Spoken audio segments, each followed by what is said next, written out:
하나님 말씀 마가복음 12장 41절에서부터 44절까지 말씀을 보겠습니다.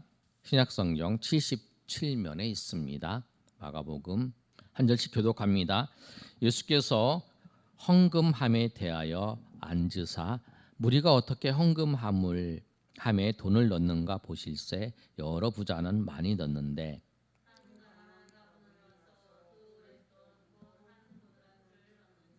예수께서 제자들을 불러다가 이르시되 내가 진실로 너희에게 이르노니 이 가난한 과부는 헌금함에 넣는 모든 사람보다 많이 넣었도다. 과부는 그 가난한 중에서 자기의 모든 소유 곧 생활비 전부를 넣었느니라 하시니라. 아멘. 우리가 이제 내일부터 마가복음 12장 12, 13, 14, 15, 16장까지 보고요. 그 다음에 이제 화요일 날, 수요일 날 이제 민수기 1장, 2장을 이제 볼 거예요. 우리 한 장씩 말씀을 보고 있는데 수요일 날은 우리가 내일부터 시작하는 그 장수의 이제 간략한 부분들을 설명을 하고 이제 살펴보는 그런 시간입니다. 우리가 11장까지 봤고요. 12장부터는 예수님께서 고난주간에 11장부터 시작을 해서 예수님이 고난주간에 한 주간에 있었던 사건들이 11장에서 15장까지가 기록된 내용이에요. 그리고 16장에 예수님이 이제 부활하셔서 승천하실 때까지 내용을 16장에 이제 마가복음 16장에 기록하고 있어요. 보시면 예수님이 고난주간에 올라가셔서 월요일, 화요일 이렇게 있는데 12장에 있는 거 우리가 꼭 이해를 하며 살펴볼 거는 뭐냐면 예수님께서 화요일 날 성전에 계실 때에 성전에서 입성하실 때 또 성전 뜰에서 경고 3가지를 하셨어요. 두 아들에 대해서, 그다음에 포도원 농부에 대해서. 오늘 이제 우리가 그 12장 1절에서부터 12절까지가 악한 포도원 농부에 대해서 경고를 하셨어요. 예수님이 3가지의 경고를 하셨고 4가지의 논쟁을 벌이셨어요. 그게 이제 12장에 나오는 거예요. 그러니까 예수님께서 화요일 날 성전 뜰에서 예수님께서 경고도 하시고 또 논쟁도 벌이셨던 그 내용들이 이 마가복음 12장에 기록되어 있어요. 그래서 이제 우리가 살펴보시면 13절에서부터 17절까지 말씀은 예수님께서 세금에 대해서 논쟁을 벌이셔요. 예수님이 책잡으려고 사람들이 와서 바리새인들과 헤롯 땅이 두 사람들이 왔어요. 헤롯 땅들과 바리새인들이 서로 와서 뭐냐면 이 동전을 가지고 누구한테 바쳐야 되는가? 헤롯 땅은 이 로마에 대해서 아주 친로마적인 사람이고 바리새인이나 이런 계통들은 이제 로마에 대해서 이제 반대하는 그런 입장이에요. 이 두 이제 만난 거예요. 그래서 예수님께서 이 세금을 바칠 때 가이사에 바쳐야 된다. 하나님께 바쳐야 된다. 누구한테 바치냐? 그러면 하나님께 바쳐야 된다 그러면 로마에 대해서 이제 그 반대하는 입장이니까 그 고발을 하고 또 가이사에도 바쳐야 된다 그러면 이 사람은 매국노다라고 이제 하면서 이렇게 할 그런 태세였어요. 그래서 예수님께서 이제 동전을 보면서 가이사라고 생각하는 사람은 가이사에 바치고 가이사의 것은 가이사에게 하나님 건 하나님께 바치라 이렇게 말씀을 하신 거예요. 그게 이제 이 세금 논쟁이었어요. 그 다음에 또 논쟁이 있었는데 그게 뭐냐면 부활에 대해서 이 사두개인들이 부활이 없다 그런 거예요. 그래서 18절부터 27절까지 이제 부활에 대해서 물어보는 거예요. 부활이 없다. 왜 부활이 없냐면 생각을 해봐라. 아니 이스라엘 문화는 큰 아들이 있어요. 큰 아들이 죽으면 큰 아들의 자손이 없으면 그 자손을 이어주는 것이 그 가문이 끊어지면 안 되는 거예요. 그래서 큰 아들이 죽었는데 형수가 있으면 자손을 이어주기 위해서 둘째가 형수하고 결혼을 해서 이제 아이를 낳게 하는 거예요. 그래서 이제 형님의 자녀가 되는 거예요. 그리고 이제 그 다음 달 안 사는 거죠. 왜냐하면 자손을 이어주기 위해서. 그렇게 해서 이제 첫 번째, 두 번째, 세 번째, 네 번째, 일곱 번째까지 이제 됐다. 그랬을 때에 부활했으면 누구의 아내가 되느냐? 그러니까 부활이 없다라고 얘기하는 거예요. 그러니까 예수님께서 부활은 네가 알지도 못해서 그렇다.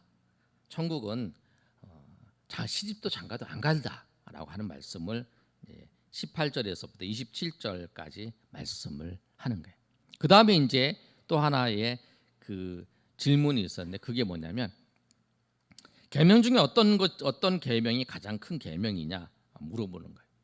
계명에 대해서 가장 큰 계명이 뭐냐 물어보는 게 이제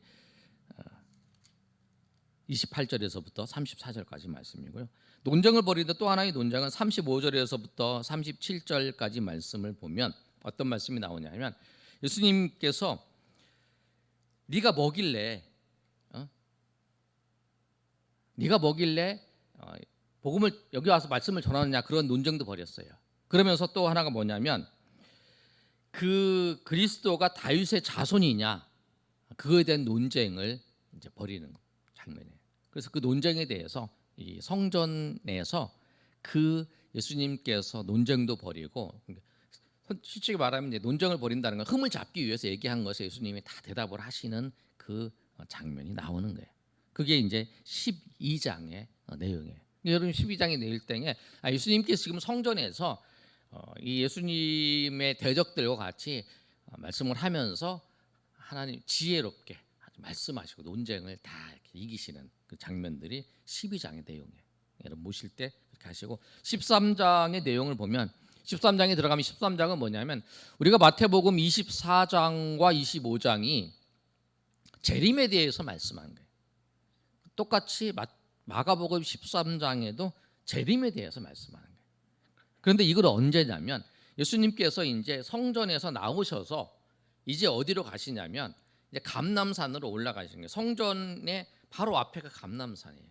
그러니까 성전산, 감람산 여기가 이제 기드론 신학가를 지내서 감람산에 올라가시면서 그 감람산을 보면서 이제 제자들에게 말씀하는 거예요. 13장 1절에 보면 이렇게 말씀하고 있어요. 우리 한번 13장 1절 한번 읽어보겠습니다. 시작. 예수께서 성전에서 나가실새 제자 중 하나가 이르러 선생님이여 보소서 이 돌들이 어떠하며 이 건물들이 어떠하니까. 얘기를 하는 거예요. 성전에서 나가실새 얘기를 하는 거예요. 나가서 어디로? 감람산에 있을 때에 예수님께서 감람산에서 말씀하시죠. 그리고 이제 13절에 보시면 이렇게 있잖아요. 예수님께서 감람산에서 성전을 마주 대하여 앉으셨을 때에 베드로와 야고보와 요한과 안드레가 조용히 묻되 우리에게 이르소서 어느 때에 이런 일이 있겠사오며 이 모든 일이 이루어지려 할 때에 무슨 징조가 있사오리까 이렇게 얘기를 하는 거예요. 감람산에서 이제 예수님께서 말세에 대해서 말씀하는 거예요. 예수님께서 여기서 말세라는 건 예수님이 재림하실 거에 대해서 이제 말씀을 하는 거예요. 그래서 여러분 보시면 이제 7절과 8절 9절 보면 그런 거 나오잖아요. 난리의 그 6절에 보면 많은 사람이 내 이름으로 와서 이르되 내가 그라 하여 많은 사람을 미혹하리라. 적그리스도가 나타나서 내가 그다. 내가 메시아다. 내가 그리스도다. 내가 예수다. 이렇게 하는 사람이 많잖아요. 그렇게 얘기한다라고 하는 거고. 그다음에 난리와 난리가 일어나고 민족과 민족이 대적하고 기근이 일어나고 이런 일들이 이렇게 다 일어날 거다라고 그 말씀을 하는 거예요. 그래서 이제 그런 일들이 일어나는 거. 그래서 이제 어떤 일이 일어나는가? 그 일들이 일어나는 거에 대해서 이제 13장은 뭐냐면 마가복음 13장은 그 재림의 때, 환란의 때, 말세에 대해서 말씀을 하는 거예요. 마태복음 24장, 25장 그 내용과 이 마가복음 13장 내용은 거의 같은 내용이에요. 그래서 이제 쭉 보시다가 이제 24절에 보면 인자가 올 때에 어떻게 올 것이다. 26절에 보면 13장 26절에 그때의 인자가 구름 타고 큰 권능과 영광으로 오는 것을 사람들이 보리라. 예수님 오실 거에 대해서 이제 말씀을 하는 거예요. 또 이제 예수님께서 뭐라고 말씀하시냐면 예수님 그러면 예수님 오실 때 언제 오시는가? 그런데 예수님이 이제 그 말씀도 하시잖아요. 그때는 아무도 모른다 그러잖아요. 32절에 보면 13장 32절 한번 읽어볼까요? 시작. 그러나 그 날과 그때는 아무도 모르나니 하늘에 있는 천사들도 아들도 모르고 아버지만 아시느니라. 우리 아버지만 아신다는 거예요. 그래서 여러분 그러잖아요. 예수님이 언제 오신다. 며칠에 오신다. 내가 계시를 봤어. 내가 정말 하나님의 직통 계시를 들었어. 그래서 내가 예수님이 언제 오는 걸 알아. 그런 건 다 이단이에요. 성경에 분명히 있잖아요. 아무도 모른다 그랬어요. 아버지만 아신다 그랬어요. 아무도 모르는 거예요. 주님이 언제 오실지 몰라요. 그냥 주님이 오실 때에 오시기 전에 그런 일들이 일어나는 것을 보고 주님이 오실 때 가까운지를 아는 거죠. 그래서 초대교회 성도들은 그 당시에 조금 있으면 예수님이 다시 오실 거라고 생각으로 사는 거예요. 그런데 그 조금이 이제 2000년이 지난 거죠. 우리도 우리 때에 올지, 우리가 죽고 난 다음에 올지, 아니면 우리가 일생의 죽음을 맞이하기 전에 올지 모르는 거죠. 그때를 모르니까. 그런데 그 재난이 일어나고 적그리스도가 있고 막 이러는 거 보면 때가 가까운 것은 우리가 알긴 알겠는데 그게 언젠지를 모르는 거죠. 그러니까 항상 주님이 오시는 날을 기다리면서 우리가 살아가는 거죠. 그래서 이제 35절에 보면 그러므로 깨어 있어라. 집주인이 언제 올는지 혹 저물 때이든지 밤중에이든지 혹 다굴 때이든지 새벽이 있는지 너희가 알지 못함이라. 그렇게 말씀하시는 거예요. 그래서 우리가 예수님이 오시는 때는 모른다. 그렇지만 우리가 이 세대를 보면서 항상 깨어서 주님이 언제 오시든지 맞을 수 있도록 준비하면서 오늘 오셔도 준비할 수 있고 오늘이 우리 일생의 끝, 세상의 끝이라고 해도 준비하면서 살아갈 수 있도록 그렇게 우리가 그게 이제 깨어서 살아가는 신앙생활이라는 거예요. 그래서 13장은 예수님께서 감람산에서 성전에서 나오셔서 감람산에 올라가셔서 예수님께서 이렇게 말씀하신 내용이 이제 그 13장의 내용이에요. 그리고 이제 그 14장부터는 이제 예수님께서 이제 어디에 이제 죽으시기 전날 밤에 있었던 사건들을 이제 중심으로 기록돼 있어요.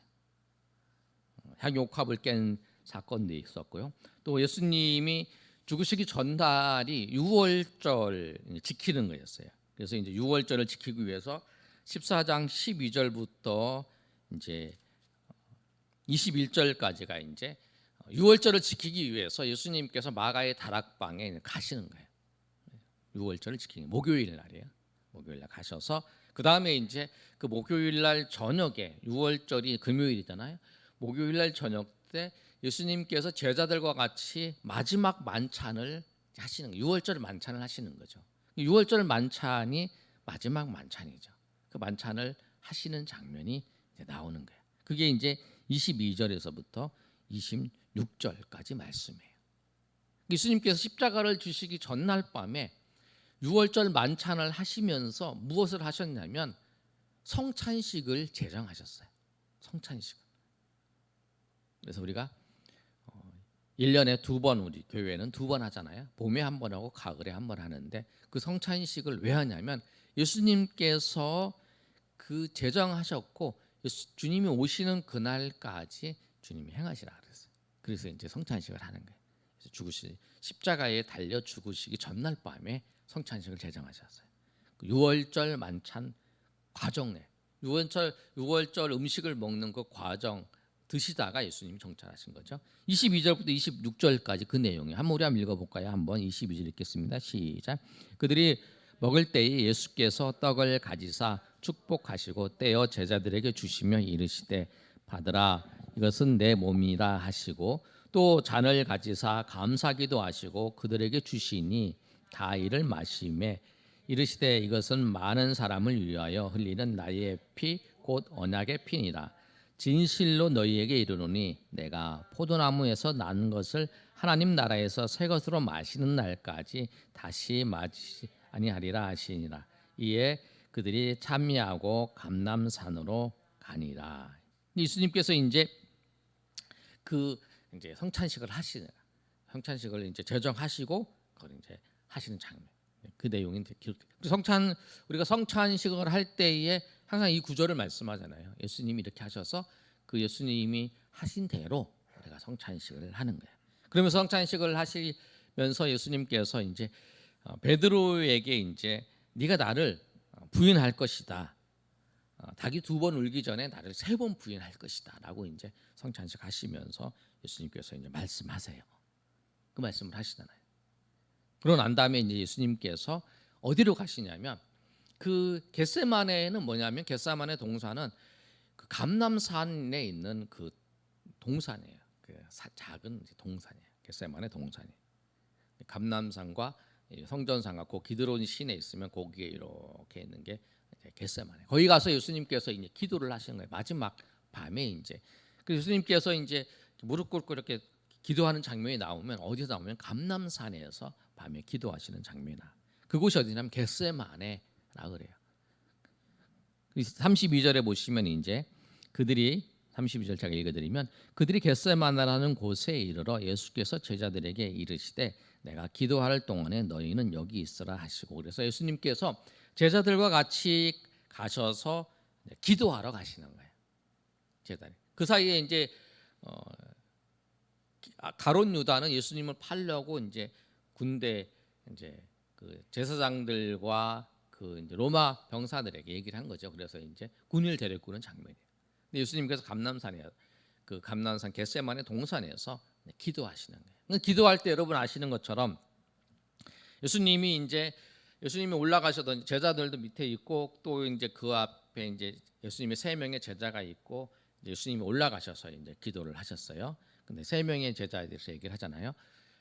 여기서 기도하고 나는 저 위에서 가서 기도하겠다 그랬는데 예수님이 이제 기도할 때에 기도하고 있으라 그랬는데 그들이 이제 기도를 못 하는 거예요. 자고 있는 거죠.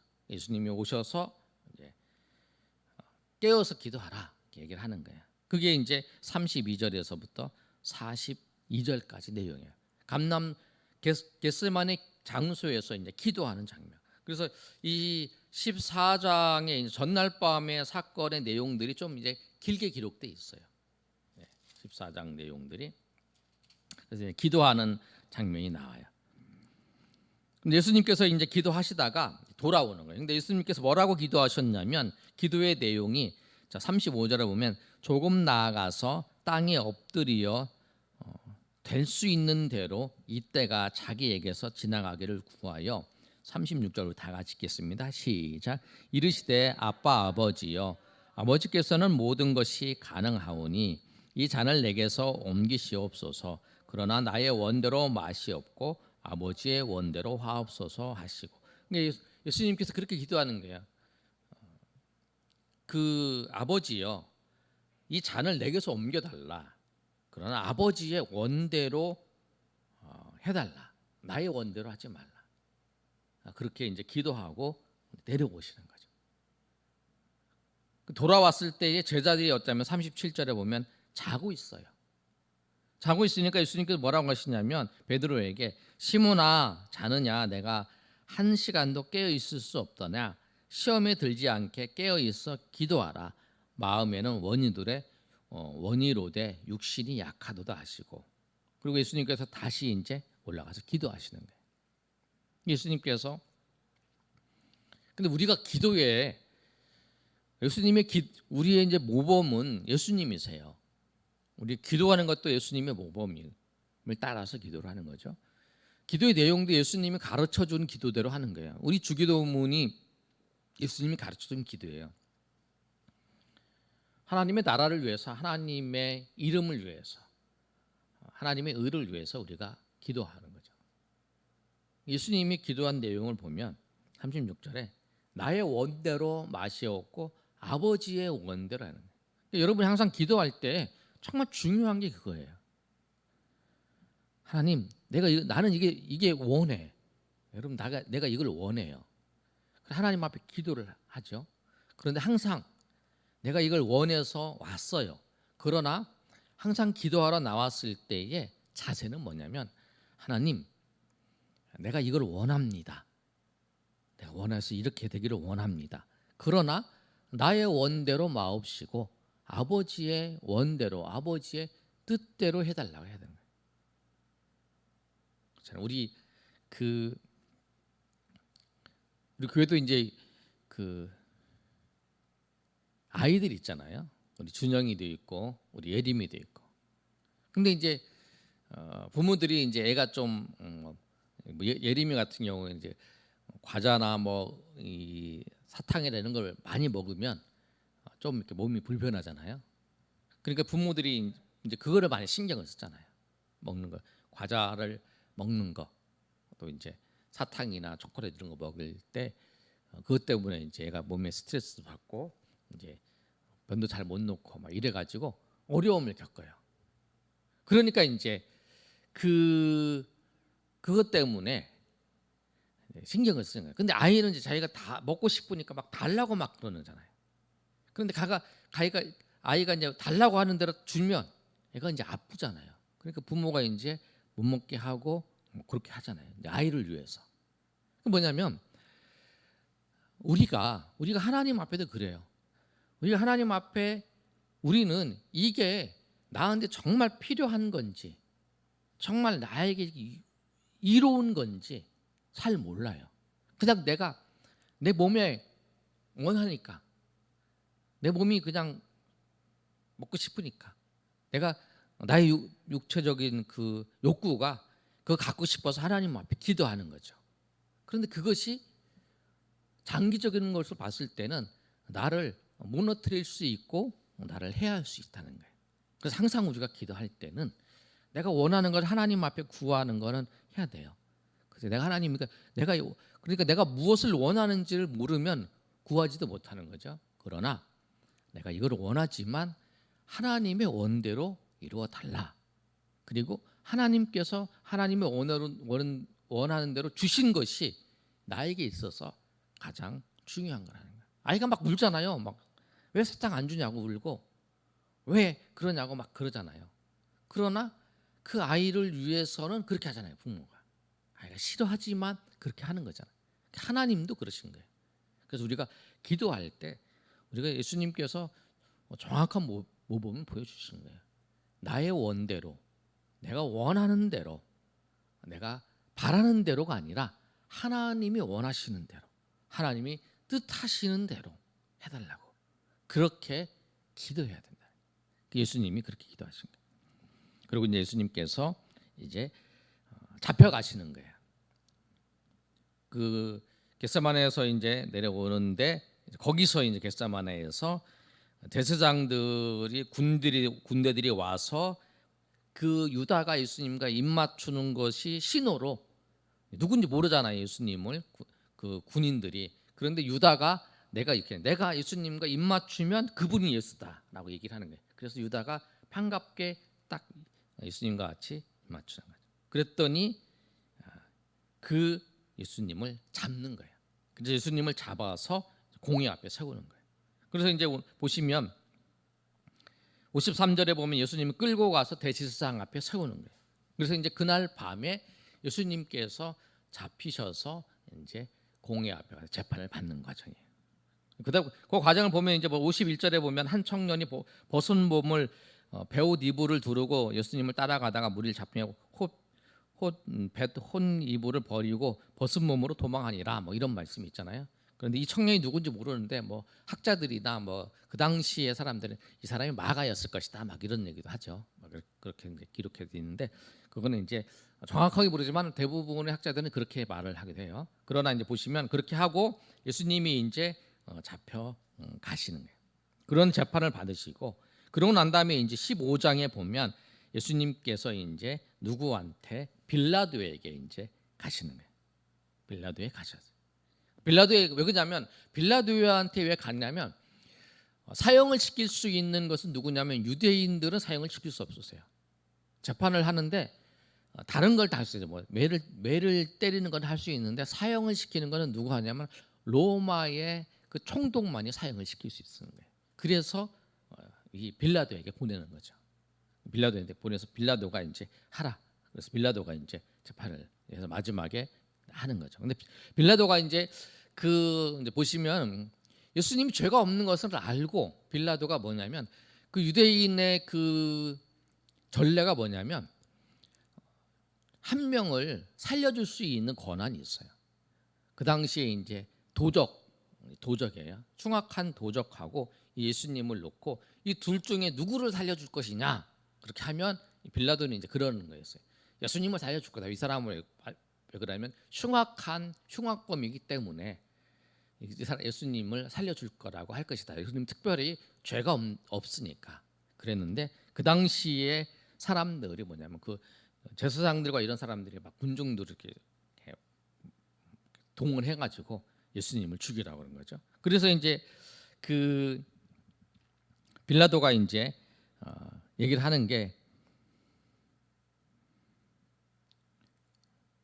15장 16절에 보면 그런 나오잖아요. 명절이 되면 백성들이 요구하는 대로 죄수 한 명을 놓아주는 전례가 있더니 밀란을 꾸미고 밀란 중에 살인하고 체포된 자 중에 바나바라 하는 자가 있는지라. 그래서 전례대로 그 놓아주기 위해서 이제 빌라도가 대답하는 거예요. 너희는 내가 유대인의 왕을 너희에게 놓아주기를 원하느냐 이렇게 물어보는 거예요. 내가 이 사람을 놓아주기를 원하느냐, 바라바를 놓아주기를 원하느냐. 그랬더니 사람들이 뭐냐면 바라바를 놔주고 예수님을 십자가에 못 박으라고 막 소리를 지르는 거예요. 그래서 이제 십자가에 예수님을 넘겨주신 거예요. 그게 이제 그 장면이 나오는 거예요. 15장 16절부터 이제 그래서 예수님을 이제 군인들이 끌고 가는 거예요. 끌고 갈 때에 어떻게 하냐면 채찍으로 예수님을 때리는 거예요. 예수님을 때려서 기진맥진하게 하고 그 다음에 이제 그 예수님을 이제 그 십자가를 메고 이제 가게 하는 거예요. 그러니까 그 당시에 골고다가 어디 있냐면 골고다가 그 재판정에서 그 동네가 있으면 무덤이잖아요. 골고다가. 그러니까 그 당시에는 성 바깥에 있었어요. 그 성 바깥까지 거기서부터 성 바깥까지 이제 쭉 이제 자기 십자가를 메고 이제 걸어가는 거예요. 근데 그 예수님이 십자가를 못 메고 갔잖아요.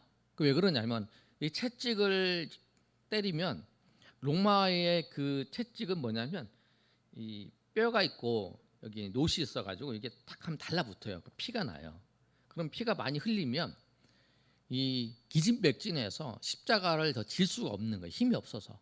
그럴 때에 병사는 누구를 거기 지나가는 사람 중에 한 사람을 불러가지고 네가 십자가를 메고 가라 그러는 거예요. 이 십자가에 죽어야 될 죄인이 지고 갈 수 없기 때문에 그래서 대신 십자가를 지고 가는 사람이 있었잖아요. 그 사람이 누구냐면 21절에 있는 것처럼 구레네 사람 시몬이 그랬다는 거예요. 그 내용이 그거예요. 그래서 예수님께서 15장 15절에 보면 무리에게 만족을 주고자 하여 바라바를 놓아주고 예수를 채찍질하고 십자가에 못 박게 넘겨주니라. 그러니까 채찍질을 하고 난 다음에 그 다음에 십자가를 지고 가게끔 하는 거죠. 근데 십자가를 지고 가는데 너무 이제 힘들고 죽는 종에서 채찍질 하니까 그러면서 예수님이 그걸 못 매니까 거기에서 이제 6월절에 많은 지역의 사람들이 모여들잖아요. 그리고 예수님 믿는 사람도 있었으니까 예수님 주변에 있었겠죠. 그게 구레네 시몬이었었고 그 6월절에 이제 왔으니까 그래 구레네 시몬이 대신 이제 예수님의 십자가를 지고 이제 그걸 한 거죠. 그러고 난 다음에 이제 예수님께서 거기다가 이제 십자가에서 못 박혀서 죽으시는 거예요. 그게 이제 나오는 거예요. 3시에 9시에 예수님이 십자가에서 못 박히셨다가 이제 9시가 되어서 예수님께서 십자가에서 죽으신 거예요. 그게 이제 33절에서부터 41절까지 내용이 그 내용이에요. 그 다음에 이제 그 예수님이 장례하는 장면까지 나오거든요. 그래서 안식일이 됐어요. 금요일 날 예수님이 십자가에서 죽으셨는데 42절에 보면 이날은 준비일 곧 안식일 전날이므로 저물 때에 그러니까 장례를 지내도 안식일 날은 장례를 못 지내요. 그러니까 어떻게 되냐면 예수님이 죽으시니까 그 시체를 달라 그래서 어디다 놓냐면 아리마테 요셉이 자기 이제 그 무덤에다가 이제 갖다 넣는 거죠. 그리고 장례는 못 지르는 거예요. 왜? 안식이니까 장례를 못 지르니까 안식 후 다음 날 장례를 지내려는 거죠. 그러니까 이제 그래서 이제 예수님을 금요일 날 죽으시고 그 무덤에다가 아리마테 요셉의 무덤에다가 예수님을 시체를 갖다 놓고 그 다음에 이제 안식일 때까지는 이제 있었던 거죠. 그러니까 토요일 날이 안식이잖아요. 그러니까 안식일 날은 조용히 있었던 거예요. 그러고 난 다음에 이제 안식 후 첫날, 안식일 다음 날이 우리는 이제 일요일이잖아요. 주일 날이. 그날이 이제 아침이 되자마자 그 여인들이 이제 예수님의 이제 향품도 발라주고 이렇게 발라줘서 이제 장례를 치르려고 이제 그러고 이제 간 거예요. 16절이 그 말씀이에요. 16장의 내용이. 그래서 1절에 보면 안식일이 지남에 막달라 마리아와 그 야고보와 어머니 마리아와 살로메에 가서 예수께 바르기 위하여 향품을 사다 두었다가 안식 후 첫날 매우 일찍 해도 들 때에 그 무덤으로 가며라고 말씀합니다. 그러니까 이 사람들이 뭐 예수님이 부활하실 것을 기대하면서 막 간 거 아니죠. 예수님의 장례를 치러야 되니까 예수님을 향품을 잘 발라주고 하려고 이제 간 거죠. 갔는데 거기서 예수님을 부활하신 예수님을 만난 거죠. 네, 그런 과정이에요. 아무튼 부활한 주님을 만났어요. 그들이 이제 그런 가면서. 그래서 이제 보이시고 막달라 마리아에 보이시고 제자들에게 보이시고 그 다음에 이제 그 예수님이 이제 부활하셔서 이제 사건들이 많이 있는데 마가복음은 이제 딱 간략하게 그 여인들에게 보이시고 막달라 마리아에게 보이시고 제자들에게 보이신 사건이 있으시고 난 다음에 마지막에 16장 14절에서 16절까지의 11 제자에게 보이시고 11 제자는 왜냐하면 그 유다는 자살했잖아요. 예수님을 팔고 난 다음에 그 돈을 예수님을 판 돈을 그 제사장한테 던지고 그 다음에 그 가룟 유다는 목매어서 자살했잖아요. 그러니까 11명의 제자죠. 11명의 제자들이 있을 때 예수님이 나타나셔서 15절 16절의 말씀을 15장 16절 17절의 말씀을 하시는 거예요. 그게 뭐냐면 마태복음 16장 16절의 말씀하고 똑같아요. 너는 15절의 말씀에 너희는 천하에 다니며 만민에게 복음을 전파하라. 믿고 세례를 받는 사람은 구원을 얻을 것이요 믿지 않는 사람은 정죄를 받으리라. 그 말씀을 하시는 거예요. 그러고 난 다음에 이제 16장 19장에 가서 19절에 가서 이제 예수님께서 마치신 후에 하늘로 올라가시는 부분 나오는 거예요. 19절 한번 읽어볼까요? 16장 19절 시작. 주 예수께서 말씀하신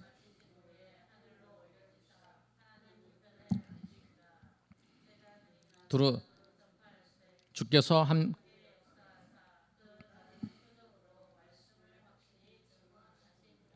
예수님 부활하셔서 제자들에게 말씀하시고 이제 16장 19절에 이제 하늘로 올라가신다네. 아주 간단하게 사도행전에 아주 막 자세하게 써 있는데 이 마가복음에는 지난번 말씀드린 것처럼 아주 로마인들에게 쓴 거기 때문에 아주 그 간략하면서도 막 정확하게 탁탁 쓴 거예요. 그래서 이제 간략하게 핵심적인 내용들만 촉촉촉 기록해 놓은 거예요. 그게 이제 그래서 오늘 우리가 12장부터 16장까지인데 12장에 예수님께서 그 화요일 날 있었던 사건, 13장에 감람산에서 예수님이 죽음에 대해서, 14장은 이제 뭐냐면 예수님께서 십자가를 지시기 전날 겟세마네 동산 또 예수님께서 그 성찬식을 했던 그 내용들, 15장은 예수님께 십자가에서 죽으실 때, 16장에서는 예수님이 부활하시고 승천하실 때 내용이에요. 여러분 그걸 쭉 살펴보시면서 하나님의 은혜를 경험하시는 저 여러분 되시길 소망합니다. 그리고 민수기 1장과 2장을 여러분 잠깐 살펴보면 어차피 민수기 1장 2장 할 테니까요. 이스라엘 백성들이 우리가 마가복음을 끝나면 이제 민수기를 합니다. 그럴 때 민수기 1장과 2장을 살펴보면 이스라엘 백성들이 이제 이 시내산에서 이제 출발을 합니다.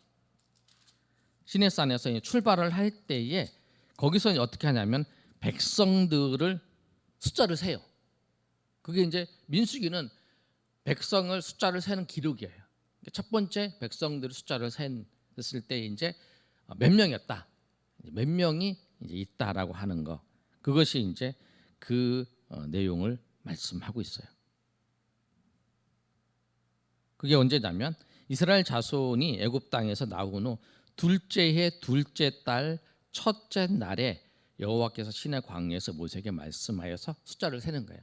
그러니까 나와서 뭐 했냐면 시내산에서 와서 1년 동안에 거기서 하나님 말씀을 받고 그다음에 성막도 받고 성막 설계도도 받고 성막을 재건을 하고 유월절도 지켜요. 그리고 난 다음에 이제 둘째 해 그거를 떠나기 시작하는 거예요. 그럴 때 인구가 몇 명이었다. 그때 인구가 몇 명이었다. 그리고 2장은 출발할 때에 어떻게 이제 그 지파들이 출발할 때 어떻게 출발을 하는가, 군대를 세울 때 어떻게 배치를 해서 가는가, 그게 이제 2장의 내용이에요. 그 내용이니까 여러분 이제 마가복음을 보시고 그다음에 이제 민수기를 보실 때 그 내용들을 보시면서 우리가 이번 주에는 이제 마가복음이 먼저 중심이니까 예수님이 화요일 날부터 해서 마지막 고난 주간에 행했던 일들을 보면서 예수님의 사역을 이렇게 쭉 따라가면서 하나님의 은혜를 경험하시는 저희 여러분 되시기를 예수님의 이름으로 축원합니다. 아멘.